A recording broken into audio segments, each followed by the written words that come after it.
అందరికీ నమస్కారం. ఒక దురదృష్టకర సంఘటన. గొల్తి గీతాంజలి వైఎస్ఆర్సీపీ సోషల్ మీడియా కార్యకర్త అనుమానాస్పదంగా చనిపోయిందని ఒకసారి, హత్య కావింపబడిందని ఒకసారి, ఆత్మహత్య చేసుకుందని ఒకసారి, ఆ ఆత్మహత్యకి కారణం తెలుగుదేశం పార్టీ అని ఒకసారి, ఓవరాల్గా చెప్పాలంటే ఆ ఆడపిల్ల చావు మీద కూడా రాజకీయం చేసేయటానికి సిద్ధపడ్డ సైకో జగన్మోహన్ రెడ్డి నిజంగా ఎంతకైనా దిగజారుతాడు అని చెప్పడానికి ఇది ఒక ఉదాహరణగా చెప్పొచ్చు. అయితే రీసెంట్గా ఆ అమ్మాయి ప్రమాదవశాత్తు చనిపోయిందా లేకపోతే ఆత్మహత్య చేసుకుందా ఇలాంటివన్నీ కూడా మనం పక్కన పెడితే ఆ అమ్మాయి చనిపోవటం అనేది చాలా దురదృష్టకరం. ఎందుకనంటే ఆ రోజు ఆ అమ్మాయి మాట్లాడేటప్పుడు కూడా వీళ్ళేం మాట్లాడితే తెలుగుదేశం పార్టీ వాళ్ళ వల్లే చనిపోయింది, తెలుగుదేశం పార్టీ వాళ్ళు చేసిన ట్రోల్స్ వల్లే చనిపోయింది అని 4 రోజుల తర్వాత వాళ్ళ భర్త చేత ఒక కంప్లైంట్ ఇప్పించడం జరిగింది. యాక్చువల్గా ఆ అమ్మాయి 7th చనిపోయింది. 7వ తారీఖున చనిపోతే 7వ తారీఖున చనిపోయేటప్పుడు కూడా ఆ అమ్మాయితో 2 వ్యక్తులు తెనాలి రైల్వే స్టేషన్లో ఉన్నారు. ఎవరు వాళ్ళిద్దరు? ఎందుకు ఈ రోజు వరకు వాళ్ళని ఐడెంటిఫై చేయలేకపోతున్నారు? అసలు ఎందుకు సీసీ ఫుటేజెస్ చూసి ఆ 2 పేర్లు ఎందుకు బయటపెట్టలేకపోతున్నారు? అది ఒక ఎత్తు అయితే, చనిపోయిన తర్వాత అన్ఐడెంటిఫైడ్ బాడీ కింద 2 రోజులు ఆ అమ్మాయిని ఎందుకు హాస్పిటల్లోనే ఉంచాల్సి వచ్చింది?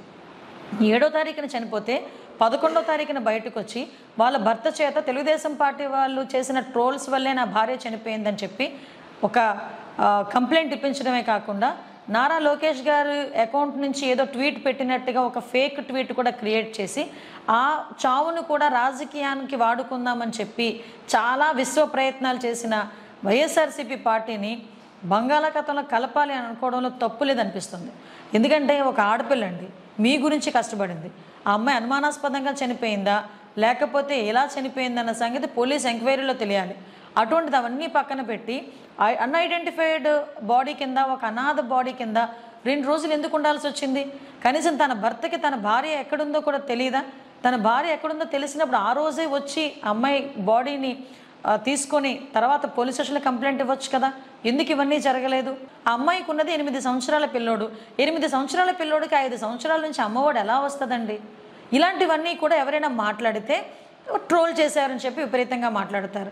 మేమేమంటున్నామంటే ఆ అమ్మాయిని చావుని అనవసరంగా మీరు దాన్ని రాజకీయం చేయడానికి ప్రయత్నించి ఆ పిల్ల చావు విషయంలోని కూడా మీరు రాజకీయ లబ్ధి, ఆ గీతాంజలి చావు విషయంలో కూడా రాజకీయ లబ్ధి పొందడానికి మాత్రమే మీరు చేస్తున్న దీన్ని ఏమనాలంటే దౌర్భాగ్యం అనాలి ఈ రోజుల్లో.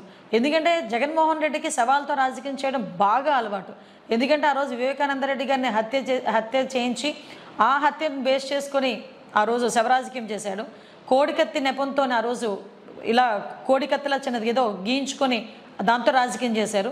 ఈ రోజు ఏమీ దొరక్క ఒక ఆడపిల్ల చావును కూడా రాజకీయం చేయడానికి ఆ బురదను తీసుకొచ్చి తెలుగుదేశం పార్టీ మీద రుద్దడానికి విపరీతమైన ప్రయత్నాలు చేస్తున్నారు. వైఎస్ఆర్సీపీలో ఆడవాళ్ళ మీద అఘాయిత్య అంటే అవమానకరంగా మాట్లాడడం, అదేవిధంగా నోటుకొచ్చినట్టు మాట్లాడడం ఎవరు చేస్తున్నారో ప్రపంచం మొత్తానికి తెలుసు. వైసీపీ సోషల్ మీడియా అందులోని వెన్నతో పెట్టిన విద్య వాళ్ళకి. దయచేసి నేనేమంటానంటే నువ్వు ఏ రకంగానూ చంద్రబాబు నాయుడు గారిని, పవన్ కళ్యాణ్ గారిని ఎదుర్కోలేకపోతున్నావు. అలాగని చెప్పి ఆడదాని చావును కూడా తీసుకొచ్చి నువ్వు చేయడం అన్నది నీకు ఎంతవరకు న్యాయం? ఇది ఎంతవరకు నువ్వే ఆలోచించుకోవాల్సిన అవసరం ఎంతైనా జగన్మోహన్ రెడ్డికి ఉందని సంగతి తెలియజేసుకుంటూ ఆ గీతాంజలి ఆత్మకి శాంతి చేకూరాలని, ఇలాంటి నీచుల రాజకీయ వ్యవహారంలో ఆ అమ్మాయి చావుని లాగొద్దని మనస్ఫూర్తిగా కోరుకుంటున్నాను.